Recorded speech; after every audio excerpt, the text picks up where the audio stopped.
So there has been a lot of talk about Muttaburrasaurus recently. If you haven't heard, the other day there was a brand new paper published that was basically like the whole point of it was to reanalyze the holotype skull for Muttaburrasaurus as well as some additional skull fossils that I believe have not been analyzed quite yet. And the end result was an image like this. Now, that wasn't the whole point of the paper. This is a very, very thorough paper, very long too. It's like over 200 pages and they cover a lot of ground in this paper. There's a lot of really cool stuff in that. The main thing we're going to talk about is the new facelift that was given to Muttaburrasaurus because that's been the main thing that people are talking about recently. You know, oftentimes when dinosaurs have a visual shakeup, that's like the main thing that gets focused on, even though that's decently common in paleontology, especially for a skull that hasn't been analyzed for decades. Now, I'm pretty excited about this because I love Muttaburrasaurus. Muttaburrasaurus is my favorite Australian dinosaur. It is such a strange and interesting animal. I am just so happy that we get to learn more about it.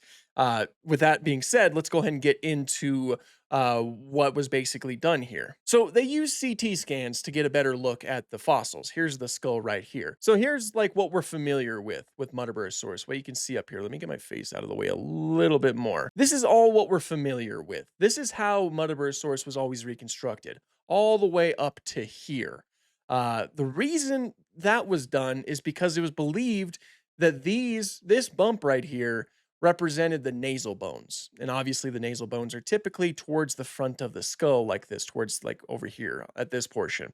So it was thought that Muttaburrasaurus had a bump where the nostrils would have been. The nostrils would have been set right here, roughly, and then maybe a beak right here, and then that would be the rest of it. That would be the whole skull. It was very reduced, very robust, essentially. Here's actually a good image of that. This is, of course, the prehistoric kingdom reconstruction of Muttaburrasaurus, and you'll notice that the snout is just incredibly reduced. This is where that bump was on that image that I just showed you, and as you can see, they placed the nostrils right here and like a beak right here. So that was the most accepted route to take with Muttaburrasaurus reconstructions because there was really no reason to think otherwise until 2026, a few days ago, at least when the paper was published. They've been obviously they were working on this for a while. They didn't just work on it in an afternoon, but yeah, you get what I'm saying. Because as I mentioned, there were some additional skull fossils that were essentially thrown into the pile, and they kind of shed some new light on the cranial anatomy of Muttaburrasaurus. Like you'll notice this right here, this small little piece. That basically tells us that Muttaburrasaurus had a bit of a longer snout than we initially thought. It does not end right here.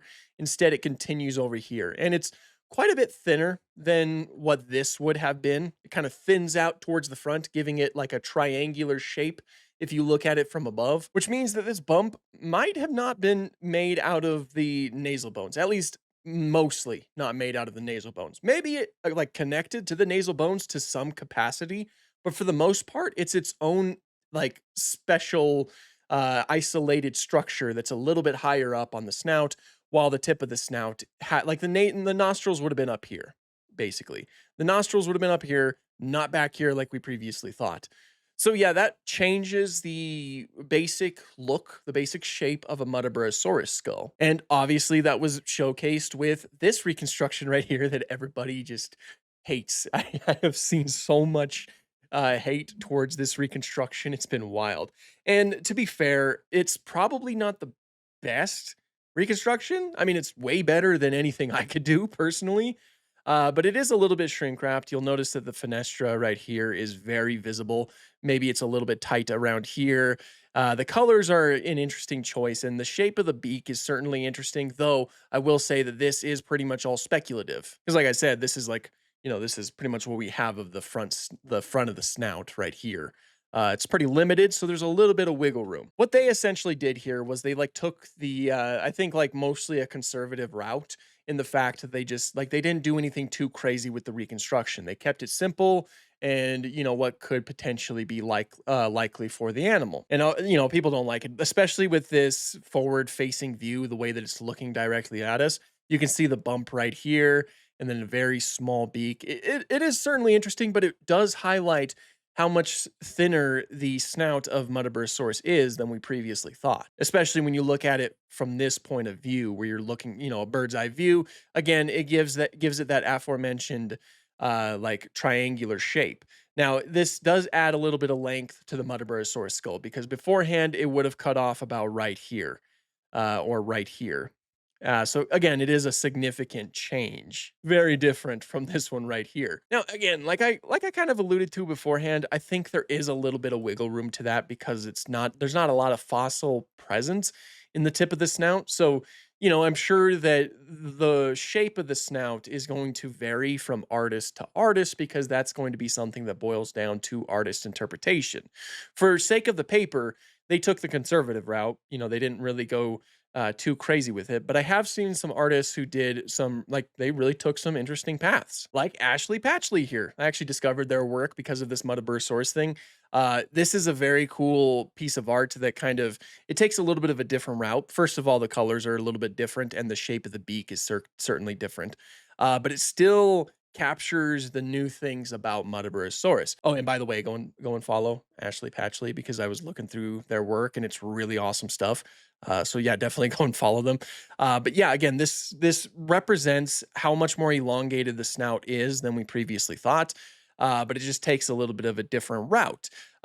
They added some color to the bump right here because I mean that bump, who knows what it was used for? Like beforehand, it was thought that it was used as a sort of resonating chamber because it was thought that it was primarily made up of the like the nasal bones, and so it was thought that it could like blow air through its nose and amplify its noises. I'm not saying that it could not do that anymore, but I think we're just less certain now, essentially. And not to say we were too terribly certain beforehand. That was primarily speculation, I suppose. But it was like the most likely scenario for why Muttaburrasaurus had a nose like that.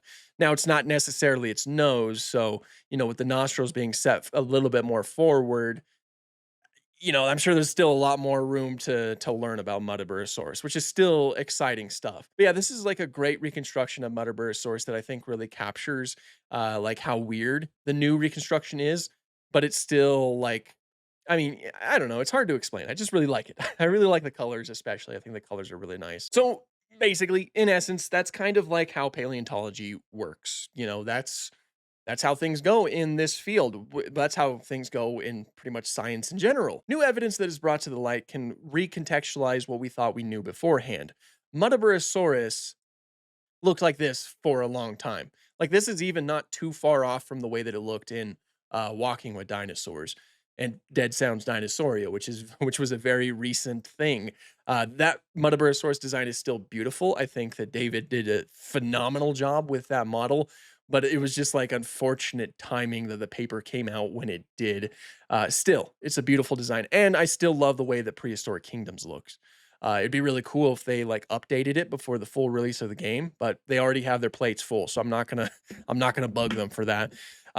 Regardless, yeah, things can change with new fossil discoveries. It kind of makes sense that it did with Muttaburrasaurus because again, this is pretty much what we had from the skull. Even though it's like in good shape and it's fairly complete, there's still like some things that were obviously like there were still some gaps that were present. And so, yeah, it makes sense that eventually over time, those gaps could get filled, and they did get filled indeed. So we just know a little bit more about Muttaburrasaurus, and I'm very excited about that. I'm always really happy to learn more about these animals. That's one of the reasons why I love paleontology. And again, it's a very thorough paper. If you're interested in reading it yourself, I will have it linked down below. I do recommend checking it out. But just be prepared to read quite a bit. But again, I do recommend checking it out if you're interested in learning more about it. But yeah, that's the basic rundown of the beautiful dinosaur that is Muttaburrasaurus. So yeah, I hope you guys enjoyed today's video. And until next time, thank you so much for watching and have an awesome day.